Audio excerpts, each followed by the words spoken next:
to you by Emma Hanna, musician/actress. Whether it be exclusive pictures, fan art, or the latest news, it has it all. You can't be a fan of Emma Hanna without going to this site. So check it out at shyranger.com. For you guys don't know, this is Jenna, my daughter. So she's 5. Sit down. It's just me and her this weekend, so I came out here and that mic.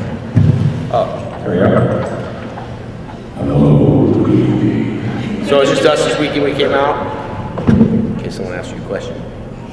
And anyway, I don't know. Just wanted to start with any questions. If you guys have any questions for me, a couple things I'll tell you that we have. Me and Johnny are doing a movie next month called Blue Sun. Not too much detail on it yet, but we'll be filming that probably in February. So I'll be excited to be working with him again. But you guys want to start with any questions or anything? Yeah, very good. Let me see who. Okay, yes. Yeah, why don't you tell him how long you been on my what belt are you? I'm orange with a black stripe in the middle. Yep. So you're an orange belt, huh? Yes. You've been doing karate since you were how old? 2. Yep. She was in karate since she was 2, so she's pretty good. Do you enjoy watching Daddy on TV? Yeah, that's all you have to say? Yeah? How much do you enjoy it? A lot? 1,000. 1,000, all right. Very cool. Yep. Okay, God, you're popular. So let me rephrase. Welcome to Jenna's panel. This is Jenna's question and answers today. Ken, I got more questions for her than me. We need to change it on the schedule there, Ken. Ken, hello? Hello? Go ahead. Oh, sorry.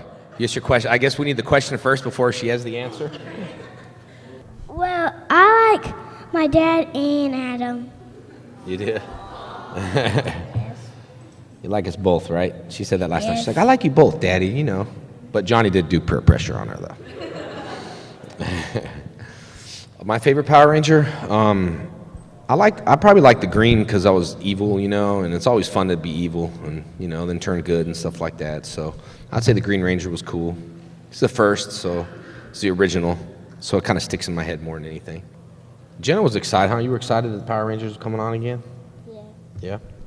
You have to talk in the mic. Yes. But yeah, when I found out, it was interesting to me though because it's going to start, you know, like we're all old school fans here, you know, and now that I look, and that was in I forgot when, 93. So here we are in 2010, and they're showing it all over again. So little kids are going to think that they're brand new. You know, they're going to think that they're not going to know who Tommy and Kimberly are. They're probably not going to because they've been watching, you know, like little 5-year-olds aren't going to know who Tommy and Kimberly are. Then they're going to, you know, maybe get hooked again. It might start all over again. And, you know, when kids meet me, they'll think, God, you got old quick, you know? Because I was 19 on the show, so that's going to be kind of like weird when you say, hey, I got a show, you know, make sure you tune in for little kids, but it's like an old show, you know? But I haven't heard too many things about it, except I'll talk to Lisa about a few changes that they're making on it. But I do know the toys look different, though. Like, if you have to really look at the box on the Green Ranger ones and the motorcycle, have you seen those toys? Yeah. Well, look on the costume, and why is there like a kind of like a lightning bolt or something on it? It looks different. Do you have that Green Ranger toy? No, not that one. The one on the bike? Anyone? Yeah. So I don't know. I don't think our costumes changed when we were on the bike. Was it? Did we? See, so I think they're just kind of, and then we got the Dragon Dagger, huh? Tell them what the Dragon Dagger looks like. It's like it's like a sword, and a sword comes out the bottom. Yeah, but I didn't have one like that, huh, on the show. The Dragon Dagger has that sword on the bottom of it. I don't know. I was just like, everything's changed, and then it just looks different. Have anybody seen the Dragon Dagger toy? It's a little thicker. It looks different. There's like the codes on it. You have to like switch I don't know. It just kind of looks like that. What's that movie with the codes you have to put together or something? You know, yeah, Da Vinci Code. It looks like the end of it's like some kind of complicated. It's like I'm reading the box saying, how old are these toys for? Because I can't even do it. No, I can't. But anyway, yeah, the toys look a little different and stuff. So my thoughts were, you know, starting a whole new, I guess a whole new group of people, you know, that are going to watch it, kids. And I thought it was interesting because, you know, I have a 5-year-old, and all of a sudden I might be like, oh, you got to watch this show. This show's so cool. So the parents are probably going to force their kids to watch it anyway because they liked it. You know, it's like, watch it, just watch it. It's so cool. This is what I grew up on. And kids would be like, huh? So they think it's new. You know, they changed the logo a little bit. I think they're running 147 new mixed episodes from season 1, 2, and 3 in this next run. That's because there's, you know, obviously no more Power Rangers. Not making Power Rangers no more. So that's the reason why they're doing Mighty Morphin. So they pulled the plug. Mixed martial arts, you know, I do, I don't know if you guys watch like UFC and stuff, but one of my good friends is Melvin Guillard. He he fought Nate Diaz in the last UFC Spike Live TV show. Melvin was on season 2. He's a good friend of mine. We work out all the time. He's got a fight coming up on UFC 109.